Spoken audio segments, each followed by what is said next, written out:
c'est proprement avoir les yeux fermés sans tâcher jamais de les ouvrir, disait Descartes, que de vivre sans philosophie.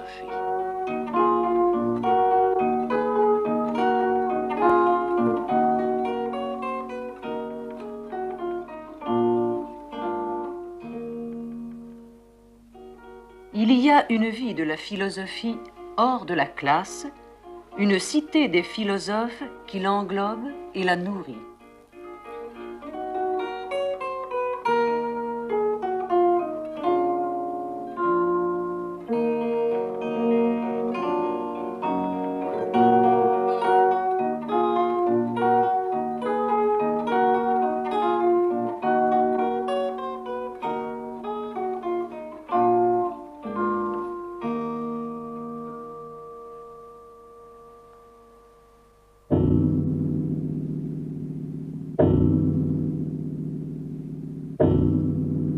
Non, je n'emploierai pas le mot erreur. Ça me paraîtrait presque grossier de parler d'une erreur à l'intérieur d'un système philosophique. Il me paraîtrait, si vous voulez, difficile, par exemple, dans une classe de philosophie, de dire, ben voilà, Descartes s'est trompé sur le doute, ou Descartes s'est trompé sur l'exemple. Bon, je ne pense pas que la réfutation d'un philosophe par un autre philosophe, bien qu'ils aient prétendu se réfuter les uns les autres, la réfutation d'un philosophe par un autre philosophe est quelque chose qui ait beaucoup de sens, je ne crois pas. Alors, est-ce que vous considérez qu'il n'y a pas de vérité philosophique? Vous allez nous scandaliser, là. Oh, je ne pense pas que je vous scandaliserai, vous, personnellement. Mais je dirais, il n'y a pas de vérité philosophique. La philosophie n'est pas un genre de spéculation dont la valeur puisse être mesurée par le vrai et le faux. Alors, qu'est-ce que c'est, la philosophie? La philosophie, parce qu'on ne peut pas dire qu'elle est vraie. Cela n'entraîne pas qu'elle soit un jeu purement verbal ou purement gratuit. La valeur de la philosophie est autre chose que la valeur de vérité, laquelle valeur de vérité ne peut convenir expressément que à la connaissance scientifique. Moi, je suis tout à fait d'accord avec ce que tu as dit, tu sais, sur la vérité. Il n'y a pas de... Parce que... peut-être autrefois, on pouvait parler de vérité en philosophie et de vérité en science, dans la mesure où les sciences existaient. Aujourd'hui, c'est irréversible, et il y a vraiment deux vérités, au pluriel, que dans la mesure où il y a des sciences, où on les établit, et il n'y a aucune contradiction entre ce que tu as dit, qu'il n'y a de vérité que scientifique, et ce que j'ai dit, qu'il n'y a pas d'erreur, hélas peut-être, en philosophie. Oui, il n'y a pas de contradiction. Et pourtant, ce n'est pas tout à fait la même chose de dire il n'y a pas d'erreur en philosophie et de dire il n'y a pas de vérité philosophique. D'abord, il n'y a pas d'erreur en philosophie, ça flatte tous les philosophes. Mais il est bien certain que là où il n'y a pas d'erreur, il n'y a pas non plus à proprement parler de vérité. Il y a une errance, mais il n'y a pas de... Tout à fait d'accord. De sorte que je suis aussi, moi, tout à fait persuadé qu'il n'y a pas de contradiction. Et d'ailleurs, il me semble que j'avais dit que si il n'y a pas de vérité philosophique, je n'avais pas pour autant voulu dire, premièrement, que un philosophe n'a jamais à se préoccuper de savoir ou non s'il dit la vérité, et deuxièmement, que la philosophie n'est pas pour autant étrangère à une recherche concernant la nature ou le sens ou l'essence, comme tu dis, de la vérité. C'est ça. Moi, je pense qu'il faut faire la différence, comme nous le disions tout à l'heure, il faut faire la différence entre la vérité et le problème de l'essence de la vérité qui n'est pas du type de la vérité scientifique. Tout à fait d'accord. L'essence de la vérité est d'un autre ordre, de même qu'on a dit que l'essence de la technique n'était pas technique. Oui. Exactement, il faut dire l'essence de la vérité est une problématique. Je suis tout on à peut fait... errer d'ailleurs, mais qui est une problématique authentique. Oui. Par rapport aux vérités spécialisées des sciences actuelles. Aujourd'hui, les vérités scientifiques sont essentiellement culturelles, oui, et n'ont plus rien de cosmologique. Einstein a peut-être été le dernier. Il n'y aurait plus un Newton aujourd'hui. On ne peut plus faire une histoire du ciel, un problème cosmique. C'est plus possible. Absolument Ni pas. la physique, enfin, ça Bachelard l'a très bien vu, c'est quelque chose de culturel. Et le mot cosmique n'est employé par Bachelard que en ce qui concerne la poésie, jamais en ce qui concerne l'imaginaire et jamais en ce qui concerne alors, le il rationnel. reste aux philosophes un sens de la totalité que nous ne pouvons absolument pas évacuer dans notre vie. Non, c'est la définition même de la philosophie. Exactement. Plus la science deviendra culturelle et moins cosmique, moins totale, plus il y aura besoin d'une philosophie pour rassembler les hommes et pour... la philosophie sera d'autant plus indispensable que la science sera plus vérité, rigoureuse et technique dans un domaine spécial.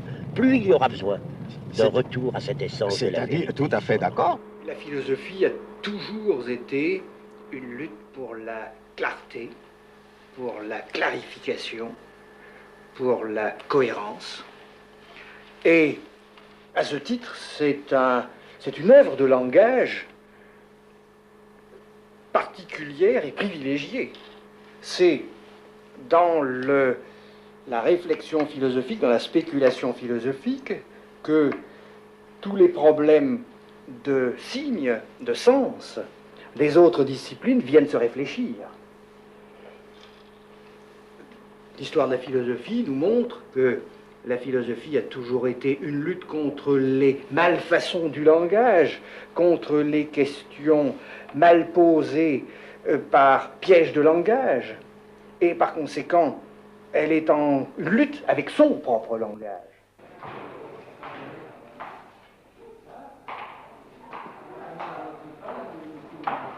Mais vous venez de dire tout à l'heure dans votre émission que la fin de la philosophie, enfin le but qu'on devait se proposer, c'était la clarification du langage et puis la cohérence, l'établissement d'une cohérence.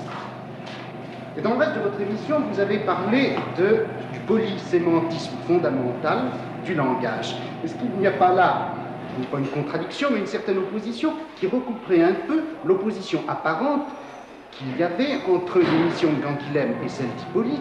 Hippolyte disant qu'il ne pouvait pas y avoir d'erreur en philosophie, et puis Canguilhem disant qu'il n'y avait de vérité que dans la science. La science étant du côté de la cohérence, et la philosophie peut-être du côté de la polysémie. Oui, je pense que cette contradiction doit être introduite à l'intérieur du travail philosophique.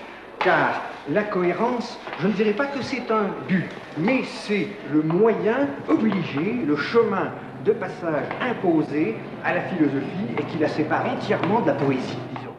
Mais cette cohérence ne pourra jamais être qu'un idéal formel pour la philosophie parce que vient affleurer dans ce champ de la philosophie d'abord tous les langages hérités et porteurs de leurs empilements de signification, le langage ordinaire, les problèmes hérités de la réflexion sur la science, sur l'éthique, et il me semble donc que la philosophie doit être considérée comme ce lieu d'affrontement entre une tâche formelle de cohérence et d'autre part l'effort pour recouvrer à travers cette multiplicité des sens ce dont il est finalement question en philosophie, c'est-à-dire dire ce qui est. C'est-à-dire que le polysémantisme serait du côté soit alors de l'ontologie, soit des contenus culturels livrés et transmis par l'histoire. Et puis, la cohérence serait du côté de la forme même du discours. Oui, quand nous parlions tout à l'heure de communication, cette communication avec soi et avec autrui, c'est le plan formel du discours, mais je ne pense pas qu'on puisse définir la philosophie par sa propre formalité. Il me semble que la philosophie nous ramène à la question beaucoup plus primitive, à la question en somme primordiale, la question, disons, d'Aristote. Qu'est-ce qui est ?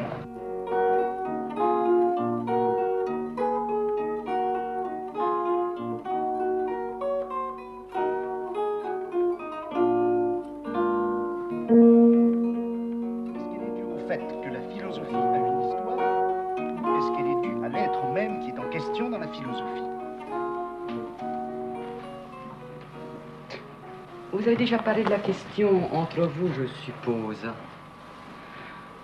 À mon sens, il Il y a trois questions liées les unes aux autres dans la question qui nous occupe aujourd'hui, dans le problème qui nous occupe aujourd'hui. La première question, le premier point, c'est la contradiction apparente, je dis bien apparente, entre la proposition d'Hippolyte, il n'y a pas d'erreur en philosophie, et la proposition de Canguilhem, il n'y a pas de vérité philosophique. D'ailleurs, la proposition d'Hippolyte a été interprétée par certains. Le philosophe ne se trompe jamais. Je pense que ce n'est pas tout à fait ça qu'il a voulu dire. La seconde question, c'est alors l'élucidation de votre propre conception, Canguilhem.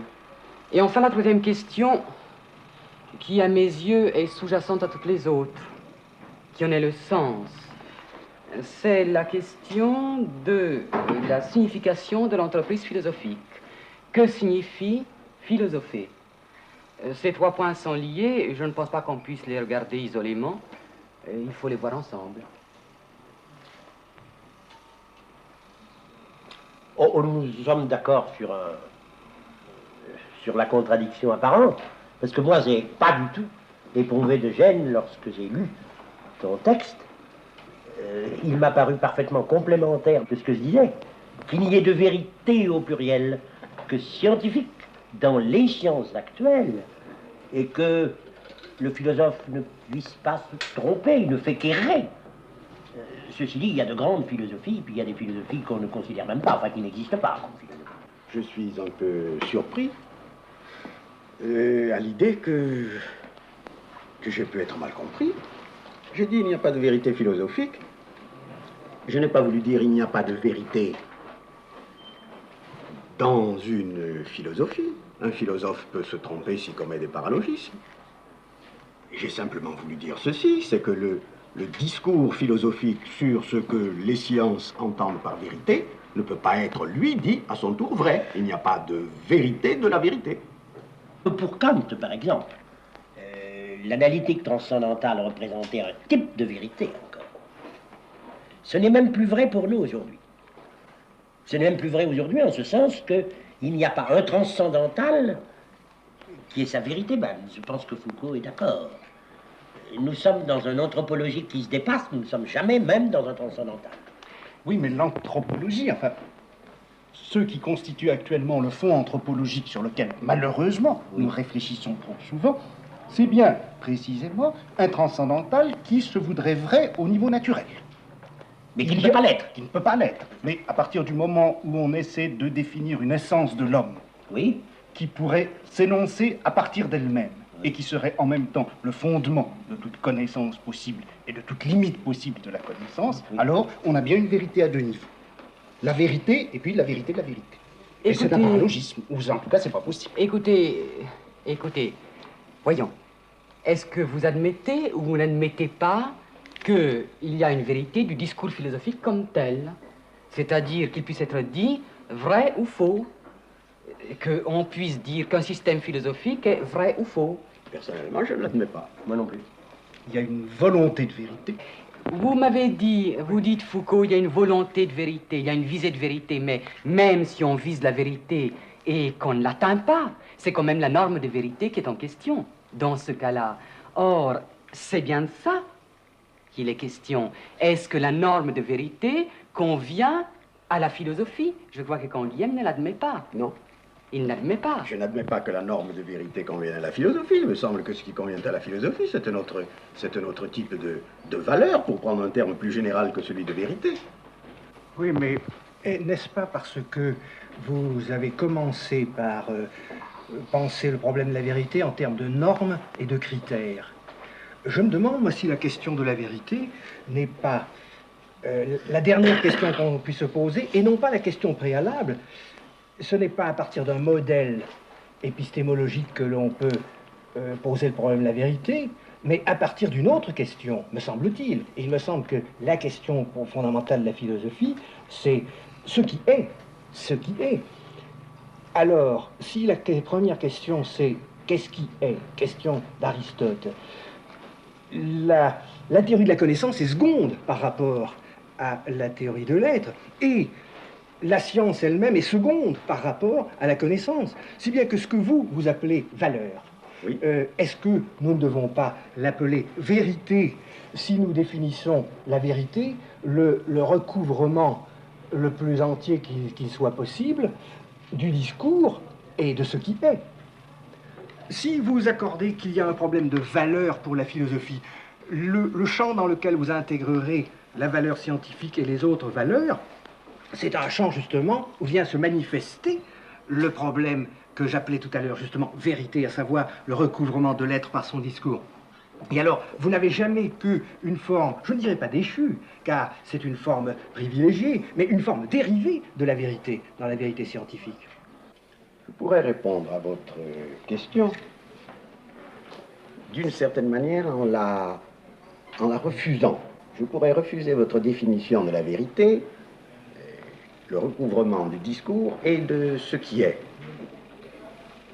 Parce que, précisément, pour la science, ce qui est, c'est ce qu'elle définit progressivement comme étant le vrai, indépendamment de tout rapport à un être supposé comme terme de référence. C'est dans la mesure où certaines philosophies ont conservé une certaine définition réaliste de la vérité par cette confrontation du discours et de l'être que on peut admettre que, tirant les conclusions de ce que aujourd'hui dans la science on entend par vérité, on peut en tirer pour la philosophie cette conclusion qu'elle peut, tout en restant fidèle à son projet fondamental, définir ou du moins entrevoir sa propre valeur, sa propre authenticité, sans revendiquer pour elle-même ce concept de vérité dont il est bien entendu qu'elle a à s'occuper dans la mesure où elle est le lieu où la vérité de la science se confronte avec d'autres valeurs telles que les valeurs esthétiques ou les valeurs éthiques. Voilà, oui. Ce n'est peut-être pas très clair, mais je n'ai pas dit autre chose, me semble-t-il, au cours de ma discussion avec Alain Badiou. Est-ce que je peux, intervenir simplement pour dire, tu as dit qu'il n'y avait pas pour la science d'objet total, ni nature, ni cosmos, ni univers. Et tu as dit que la science, c'était les sciences à l'heure actuelle, c'est-à-dire des aspects extrêmement spécialisés et qui établissent techniquement leur vérité, seuls qui existent. Tu as bien dit cela. Oui, j'ai répondu. Alors, dans cette mesure, nous réservons cette totalité dans laquelle nous sommes pris. Nature, cosmos, homme, nous sommes pris dans cette totalité. Je n'ai pas dit autre chose. Tu l'as pas dit. Mais c'est pour ça que n'ayant pas dit autre chose, il y a mon entretien avec Badiou. Et donc ce rapport avec cette totalité, c'est la question de la vérité.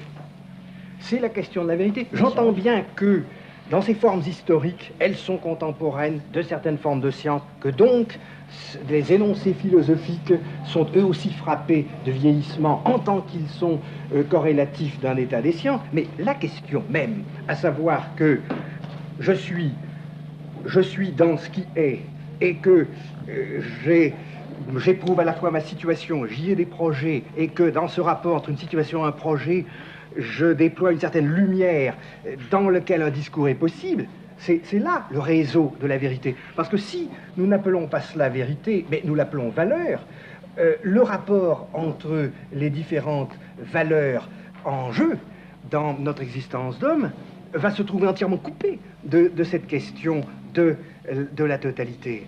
Autrement dit, l'idée de totalité, c'est la façon dont se récupère rationnellement ce rapport de mon être à l'être. Oui, d'ailleurs, il me semble que je ne vous ai pas dit, mon cher Badiou, autre chose. Quand j'ai dit que la totalité, ce n'était pas du côté de la nature ou du cosmos ou du monde que nous la trouvions, mais que c'était précisément l'affaire propre de la philosophie. Que les valeurs doivent être confrontées les unes aux autres à l'intérieur même d'une totalité qui ne peut être précisément que présumée, j'en suis tout à fait d'accord, mais du moment qu'elle ne peut être que présumée, et que vous ne pouvez pas, selon moi, lui donner la signification de l'être au sens aristotélicien auquel vous vous référiez tout à l'heure, alors il me semble que je puis, je ne dis pas que j'ai raison, bien entendu, puisque ce serait contredire à mon propre axiome, il me semble que je puis être fondé à concevoir la tâche propre du philosophe comme ne relevant pas spécifiquement de ce mode de jugement auquel convient expressément les valeurs de vrai et de faux.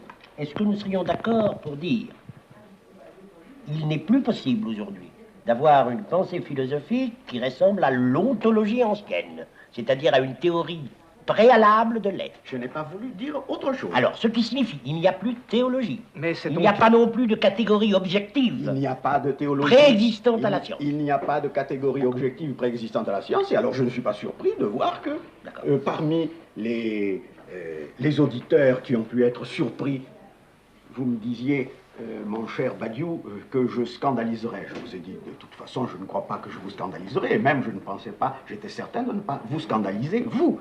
Eh bien, parmi ceux précisément qui ont pu être surpris, il y a ceux pour qui la philosophie c'est à la rigueur le substitut de théologie, ou ceux qui pensent qu'ils ont désormais le moyen de transformer la philosophie en science. En catégorie objective substituable à une pensée révolutionnaire active. Oui, mais ces catégories objectives sont déjà une forme dégradée de leur propre question. Et c'est cette question qu'il faut retrouver. C'est le champ même de la question. Tout à fait d'accord. Mais tout à fait d'accord pour cette problématique. Donc, s'il y a une question, comment appellerez-vous le rapport que nous avons avec cette question, si ce n'est pas un rapport de vérité? Sinon, vous allez faire du rassemblement de vos valeurs et de leur confrontation simplement une grandeur culturelle. Mon cher. Or, les cultures font apparaître certaines combinaisons de valeurs, précisément, et les cultures sont le milieu historique de la confrontation des valeurs. Mais ce dont il est question lorsque nous disons avec Descartes et le Descartes du cogito, je suis, donc la question qui est impliquée dans la question je suis, cette question-là n'est pas liée à l'histoire d'une culture. Elle est d'une autre dimension. Elle est peut-être d'une autre dimension, mais si vous me permettez, vous me dites, est-ce que ce rapport de la question de la question que suis-je à l'être, est-ce que je ne peux pas appeler cela vérité? Je répondrai, je ne peux pas appeler vérité une question, je pourrais à la rigueur appeler vérité une réponse. Oui, c'est la question de la vérité. Mais l'essence, quand Willem m'a accordé tout à l'heure l'essence de la vérité, je n'ai pas dit le contraire. La question de la vérité est peut-être une question philosophique, mais une philosophie, dans la mesure où elle se propose comme une réponse à cette question, une philosophie ne peut pas être classée par rapport à une autre philosophie donnant une réponse différente selon le critère du vrai ou du faux. Autrement dit, personnellement, je ne peux pas dire que Kant est... La philosophie de Kant est vraie, que celle de Nietzsche est une philosophie fausse. Il y a des philosophies ridicules, il y a des philosophies étroites, je ne connais pas de philosophie fausse.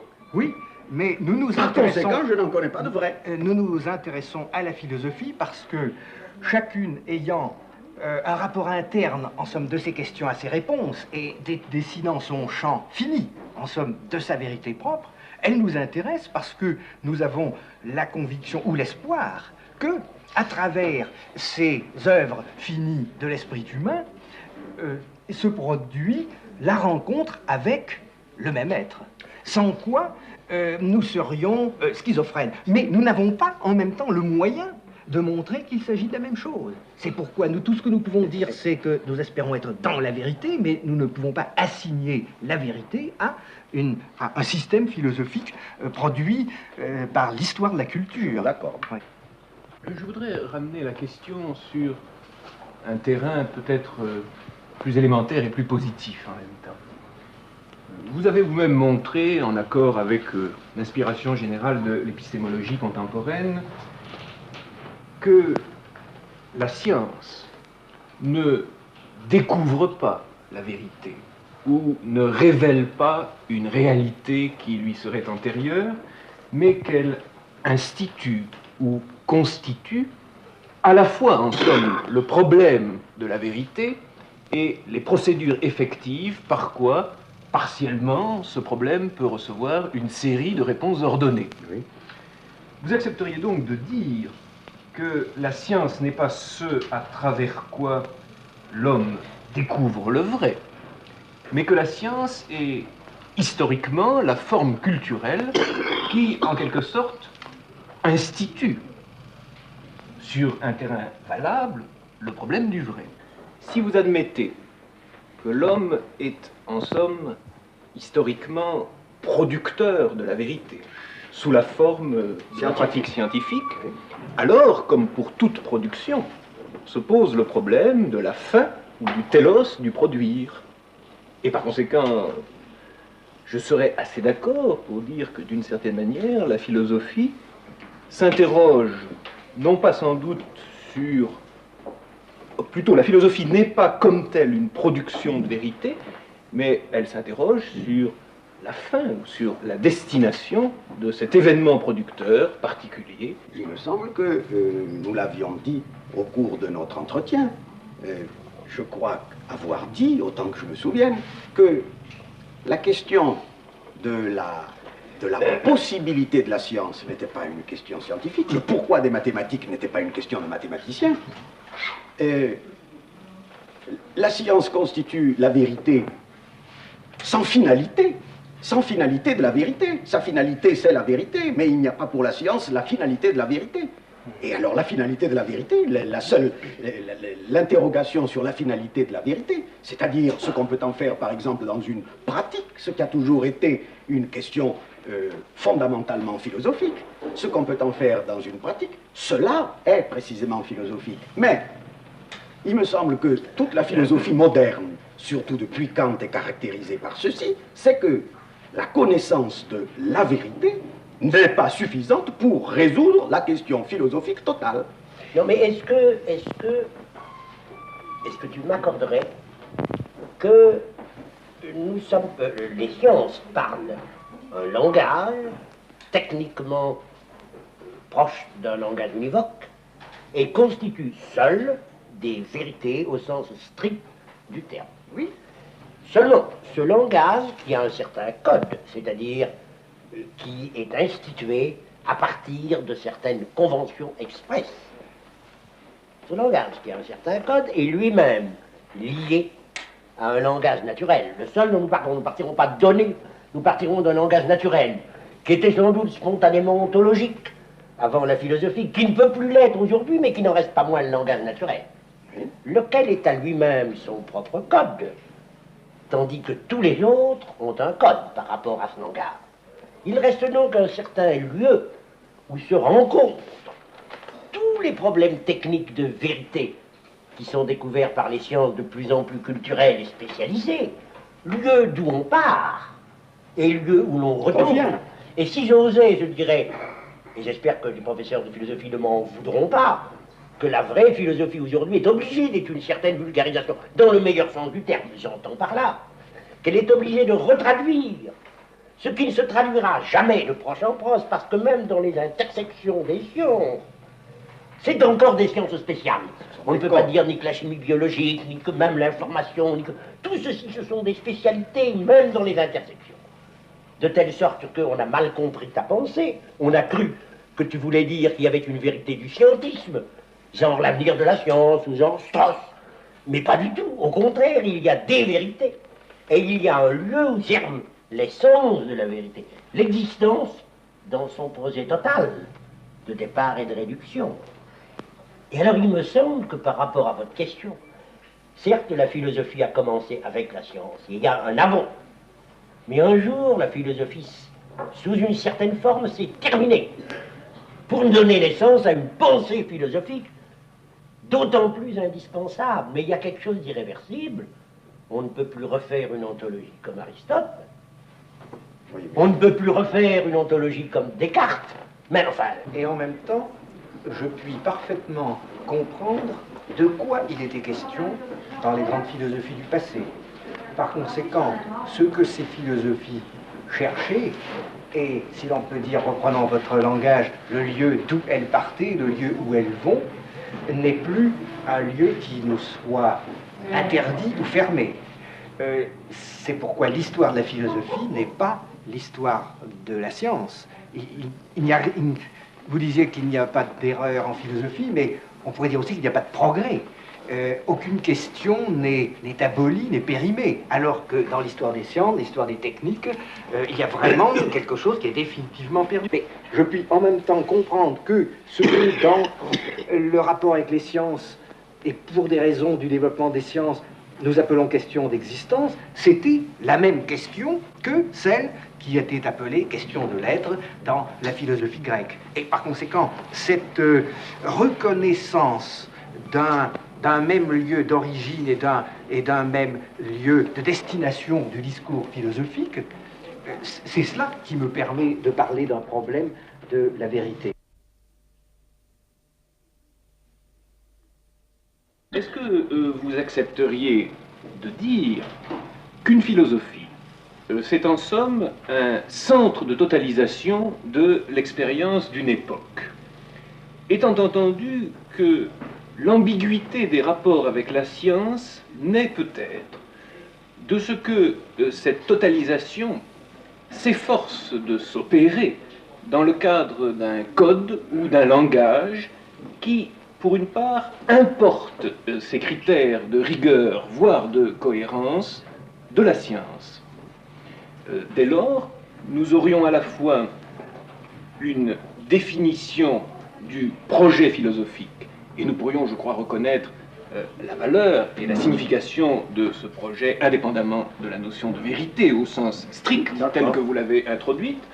Nous disposerions, d'autre part, d'une sorte de norme à l'égard de ce projet, d'une finalité au regard de quoi ce projet prendrait son sens et sa dignité, et en même temps nous pourrions peut-être rendre compte des ambiguïtés et des difficultés qui localement se sont produites dans la confrontation entre science et philosophie, dans la mesure où, à diverses époques, et peut-être est-ce maintenant terminé, à diverses époques, la philosophie a pu croire que cette totalisation générale de l'expérience d'une époque dans laquelle elle était engagée pourrait se formuler dans un langage analogiquement rigoureux par rapport au modèle ou au paradigme que la science lui fournissait. Oui, mais en même temps, il ne faut pas laisser retomber ces philosophies à de simples grandeurs culturelles, hein, qui seraient comme des points de concentration historique, sous peine de perdre ce qui était en question dans ces philosophies, et du même coup de casser l'histoire de la philosophie. Si nous perdons le sens de la continuité des questions philosophiques et par conséquent de l'espace dans lequel ces questions sont promues, nous n'arrivons plus, nous arrivons simplement à faire une sorte d'histoire culturelle de la philosophie et non plus une histoire philosophique de la philosophie. Il y a deux questions dans ce que disait Badiou, et dont le rapport fait difficulté. Dire que la philosophie est le centre de totalisation de notre époque, c'est bien au fond ainsi que je la conçois, pour ma part. Mais dire aussi qu'elle est un dialogue avec toutes les philosophies du passé, comme si on pouvait isoler ce rapport histoire de la philosophie comme la philosophie. Ce sont deux choses assez différentes, car il se pourrait qu'il y eût dans notre histoire des points de nouveauté essentiels à certains moments, ce qui ne fait pas disparaître le dialogue avec les philosophes du passé. Il se pourrait que, avant que la philosophie naisse, pré-socratique, il y ait une certaine façon de poser le problème de la philosophie et de l'être qui était lié, parce que la science n'était pas apparue. Et il se pourrait qu'il y ait une époque où la science est apparue presque suffisante à elle-même, Newton, qui a entraîné un certain type de philosophie. Et une époque où il ne peut même plus y avoir de Newton, et peut-être plus d'Einstein, et où la philosophie est obligée encore de se poser d'une autre façon, sans rompre le dialogue avec le passé. Mais cette nouveauté, pour penser une époque, est aussi quelque chose d'essentiel. Vous êtes bien d'accord? Oui, je suis d'accord, mais il me semble que si la philosophie, au sein même de son projet, doit se médier, en somme, par le travers de sa propre histoire. Oui. C'est qu'elle trouve dans cette histoire, elle trouve les instruments qui ont été progressivement forgés et qui sont ceux de la catégorie de totalité. Autrement dit, il me semble que c'est la catégorie de totalité comme telle qui fonde la continuité du discours philosophique. Ce que je voulais éviter, c'est une conception des problèmes philosophiques tirés d'une philosophie à pérennis à laquelle je ne crois pas. Assurément Je pas. crois au dialogue des philosophes, à la Oui. médiation des philosophes, et je crois beaucoup plus à la pensée philosophique Oui. que je ne crois à une histoire indépendante de problèmes philosophiques à travers les philosophes. Voyez-vous, c'est contre ça que j'en avais. En ce sens, on ne peut répéter aucune philosophie, mais on peut comprendre sa question, et c'est en la comprenant que je comprends ma question. Exactement.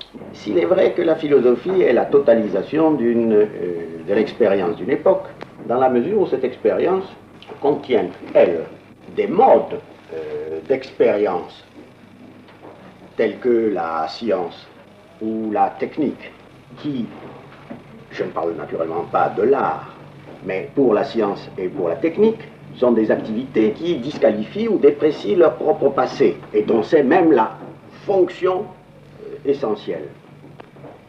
L'intégration, à un moment donné, d'une mathématique comme celle de Hilbert, d'une physique comme celle d'Einstein, de formes d'art comme l'est, par exemple, la peinture de Picasso. L'intégration de ces modes d'expérience, précisément parce que certains de ces modes comportent un progrès, cette intégration ne peut jamais s'opérer de la même manière, même si l'intention de totalisation, le projet de totalisation reste identique. Et par conséquent, si il n'y a pas d'homogénéité des philosophies, c'est-à-dire de ces tentatives d'intégration sous le rapport de leur procédure et par conséquent aussi de leur style et de leur conclusion. Alors, on ne peut pas les confronter les unes aux autres sous un certain rapport qui puisse être dit de plus ou moins de vérité. Et nous retrouvons encore ma proposition de l'autre jour. Les philosophies se distingueront par conséquent les unes des autres, non pas parce que les unes sont plus vraies que les autres, mais parce qu'il y a des philosophies, comme d'ailleurs vous l'avez dit tous les trois spontanément, parce qu'il y en a qui sont grandes et d'autres qui ne le sont pas. À quoi vous le reconnaissez? Autrement dit, y a-t-il un critère de cette grandeur ou de cette étroitesse de... Je ne pense pas qu'il y ait... Je ne pense pas qu'il y ait un critère. S'il y avait un critère, nous retomberions, vous arriveriez à me faire dire c'est un critère de vérité, vous ne voulez pas dire. Ce que jusqu'à présent, je ne veux pas dire. Si mais ce n'est pas un critère. il y a peut-être des signes auxquels on reconnaît une grande philosophie et une philosophie petite ou étriquée, comme je l'ai proposé tout à l'heure. Si c'est vrai que la philosophie doit être la vulgarisation, en un sens non vulgaire, la vulgarisation, comme le disait Hippolyte, de tous ces codes différents qui sont adoptés par les sciences en voie de constitution, par toutes les activités de type culturel d'une époque donnée. Il me semble que il y a un côté fondamentalement naïf, je dirais même populaire, de la philosophie que l'on tend trop souvent à négliger. Et peut-être qu'une grande philosophie, c'est une philosophie qui a laissé dans le langage populaire un adjectif. Platon a donné platonique, les stoïciens ont donné stoïcien, Descartes a donné cartésien, Kant a donné kantien, l'impératif catégorique. Autrement dit, il y a des philosophies qui, parce qu'elles ont bien totalisé l'expérience d'une époque, ont réussi à diffuser dans ce qui n'est pas la philosophie, mais les cultures qui à son tour, les modes de culture qui à son tour seront atotalisés par une autre philosophie, et qui ont en ce sens eu un impact direct sur ce qu'on peut appeler notre existence à tous de tous les jours, notre existence quotidienne. Alors il me semble que ce n'est pas, ce critère peut paraître, cet indice, pardon, peut paraître vulgaire, et je me demande s'il n'est pas quand même authentiquement philosophique. Et même si on se trompe quand on dit stoïcien ou stoïcisme, je veux dire même si le vulgaire se trompe dans l'acception du terme, de l'adjectif. Mais le vulgaire n'est pas obligé de connaître Cléante et Chrysippe, mais il sait quand même ce que c'est que stoïque, et stoïque, c'est quand même un mode d'attitude qui a été proposé, réfléchi par une philosophie. Une grande philosophie, d'accord, est une philosophie qui est capable de se traduire d'une certaine façon dans la langue commune de tous. Oui. Simplement, il faut aussi distinguer totalisation de somme, nous sommes tous d'accord, et une totalisation pour avoir un point d'impact. Et souvent, une totalisation partielle et presque partiale pour le point d'impact. De telle sorte que le caractère aigu du génie philosophique, car c'est bien ici quelque chose qui touche au génie, et de rentrer en contact avec son époque, non pas par le travail des épigones, c'est-à-dire accumuler des sommes, mais par un contact profond avec ce que l'époque est en train de balbutier. Certainement. Il y a de ça. Certainement. Inévitable. Oui, je ne voudrais pas que nous terminions sur un accord apparent. Non, il y aura un point, moi, sur lequel il vaut mieux que nous ne soyons pas d'accord. Il vaut mieux que, enfin... Je résisterai, si vous voulez, sur un point, de ramener à une sorte de signe social, ce qui tout de même me paraît plus important, à savoir que dans une grande philosophie, nous présentons un pouvoir de rassemblement qui est alors l'équivalent d'un rapport avec la réalité, avec l'être. Et je dirais qu'une grande philosophie, c'est celle où nous avons une impression de la vérité. L'indice social est comme une sorte de signe qui montre et qui cache aussi l'importance de l'enjeu. Ah oui, on peut mettre l'accent sur montrer ou cacher. Personnellement, c'est cette... Vous mettez l'accent sur montrer. Je mettrais plutôt l'accent sur montrer. Oui, mais je voulais dire simplement que nous ne pouvons pas réduire à un critère d'influence sociale ce qui est aussi le rapport de chaque totalité partielle avec ce que nous appelions tout à l'heure cet espace de rencontre des philosophies où il est question de la vérité, où peut-être la vérité reste sa propre question. Mais cette présomption de vérité, c'est peut-être aussi ce que le sentiment populaire ressent parfaitement, que vraiment dans une grande philosophie vient à la parole ce qui est notre rapport varié dans l'histoire, mais fondamentalement le même. Je ne dis pas le contraire, et c'est pourquoi je préfère vous accorder le mot que vous venez de reprendre et dont je me suis servi, c'est-à-dire populaire plutôt que social. Je n'ai pas voulu parler d'un critère social, mais certainement d'une populaire, pour moi, c'est le signe d'une certaine authenticité. Oui, mais pour ma part, je ne voudrais pas séparer authenticité de vérité. Oui, eh bien, moi, il me semble que toute ma défense reviendrait à dire je ne vois pas pourquoi employer le même mot et le même concept en deux sens différents.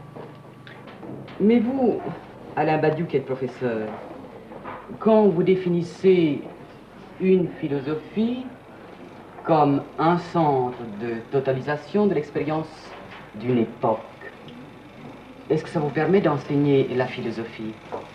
Qu'enseignez-vous sous ce nom? On n'enseigne pas, en tout cas, une philosophie au sens que revêt cette définition. Cela, ce serait donner un enseignement dogmatique qui procéderait effectivement à cette totalisation. Ce serait quelque chose comme le cours de Hegel ou un cours de philosophie scolastique. Par conséquent, au sens très rigoureux du terme, dans un enseignement élémentaire de la philosophie en tout cas, on ne philosophe pas. Alors que fait-on? Eh bien, je crois que l'on apprend aux élèves la possibilité de la philosophie. C'est-à-dire que par une série de détours, par l'examen des doctrines et des textes, par l'examen des concepts, par le parcours des problèmes, on leur montre qu'est possible un langage à travers quoi cette totalisation s'opérerait. Et je définirais volontiers l'enseignement de la philosophie comme l'enseignement de la possibilité de la philosophie, ou la révélation de la possibilité de la philosophie. Sinon, il n'y aurait d'autre recours qu'enseigner une philosophie, ce dont précisément notre enseignement entend se garder. Et du point de vue de l'enseignement, est-ce qu'il vous serait possible de tirer des conclusions sur le débat qui nous a occupés, je veux dire, sur la question de la vérité et de la non-vérité philosophique? C'est une question difficile, car vous n'êtes pas d'accord. Vous n'êtes pas d'accord et je ne crois pas qu'il faille dissimuler ce désaccord. Il me semble que l'espace de votre désaccord est limité par deux accords qui sont malgré tout essentiels. D'abord, vous admettez tous que la science est un des lieux de la vérité. Autrement dit, qu'il est pleinement pourvu de sens de parler de la vérité scientifique ou des vérités scientifiques. Et d'autre part, vous admettez tous aussi que la question de l'essence de la vérité est une question proprement philosophique qui, comme telle, ne tombe pas dans le champ de l'activité scientifique. La philosophie consiste à se demander, dans un point de vue qui est celui de la totalisation, ce que doit être l'homme, ou quel rapport l'homme doit entretenir avec l'être, pour que l'homme soit celui pour qui il y a vérité. En somme, la philosophie s'interroge non pas peut-être sur les vérités, mais sur le télos de la vérité au regard de l'existence humaine. Cette définition, pour les uns, suppose que la philosophie même relève d'une sorte de connivence fondamentale ou fondatrice avec la norme qu'elle entend interroger, et qu'elle se tient, en somme, dans la lumière de cette norme. Et pour les autres, cette question suppose au contraire que la philosophie, interrogeant le lieu de la vérité, sort en somme de ce lieu et doit inventer ses propres normes. Le statut de la vérité contrôlable, effectuée, précise, demeure l'objet de notre désaccord. Il y a comme à l'horizon du dialogue une visée du vrai ou une ouverture au vrai qui est peut-être ce à partir de quoi nous avons posé nos questions, compris nos questions et aussi par conséquent formulé nos réponses.